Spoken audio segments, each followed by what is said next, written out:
नमस्कार दोस्तों, स्वागत है आपका इस YouTube channel the story time पर। दोस्तों, अगर आप अपनी ज़िंदगी में कुछ नया सीखने की चाह रखते हैं तो इस चैनल को सब्सक्राइब कर ले।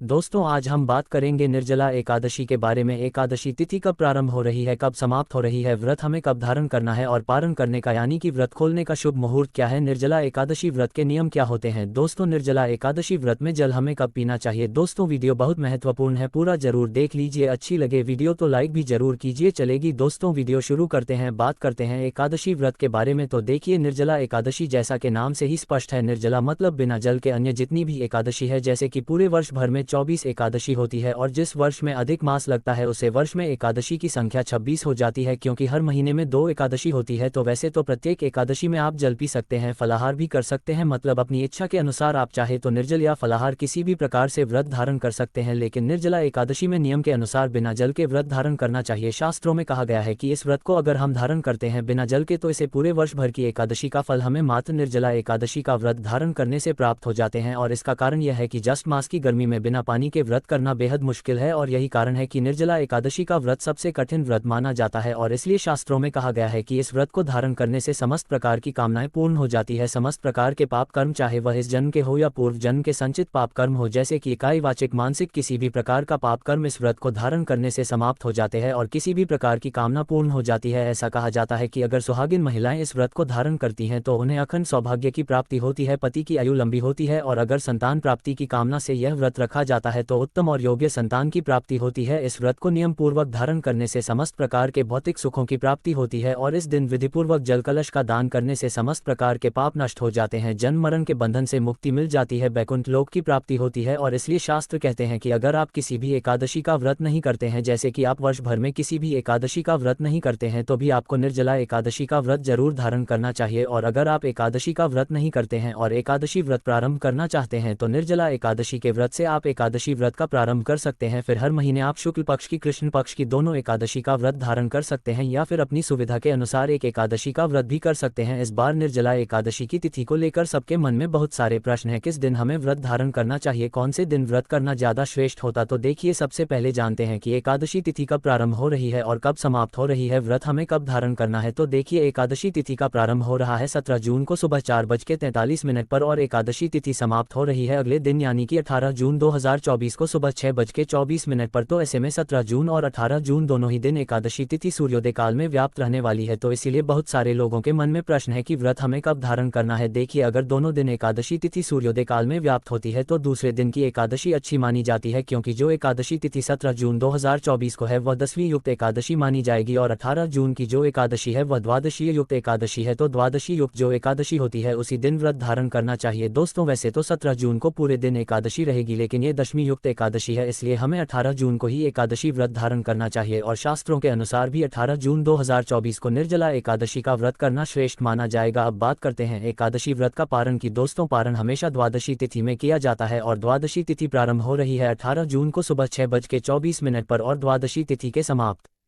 होने का समय है 19 जून को। 19 जून को सुबह 7:28 पर द्वादशी तिथि समाप्त हो जाएगी। पारण करने का जो शुभ मुहूर्त आपको प्राप्त होगा सुबह 5:24 से सुबह 7:28 तक, तो ये लगभग 2 घंटे का समय होगा जिस समय में आपको अपना व्रत खोल लेना है। अब बात करें कि निर्जला एकादशी के व्रत में जल हमें कब पीना चाहिए। तो देखिए, निर्जला एकादशी की जब तिथि प्रारंभ होती है तो एकादशी तिथि के सूर्योदय से अगले दिन द्वादशी तिथि के सूर्योदय काल तक जल और अन्य दोनों ही ग्रहण नहीं किया जाता। मतलब नियम के अनुसार पूरे 24 घंटे तक निर्जला एकादशी का व्रत मतलब धारण करना चाहिए। लेकिन अगर आप पूरे 24 घंटे की एकादशी नहीं कर पाते हैं, कि अगर आप सुबह सूर्योदय से लेकर और सूर्यास्त तक मतलब सूर्यास्त होने के 1.5 घंटे बाद अगर आप जल पीते हैं तो आपको 12 एकादशी का फल प्राप्त हो जाता है। और अगर 24 घंटे का पूरा निर्जला व्रत धारण करते हैं, जैसे कि सूर्योदय से लेकर सूर्यास्त तक निर्जल रहते हैं, इससे आपको सारी एकादशियों का फल मिल जाता है। जो एकादशी का व्रत रखते हैं उन्हें ब्रह्मचर्य का पालन करना है और संभव हो तो भूमि पर शयन करें। तो दोस्तों, हमें उम्मीद है आज की दी गई जानकारी आपको अच्छी लगी होगी। अगर अच्छी लगी है चैनल को सब्सक्राइब करें। धन्यवाद।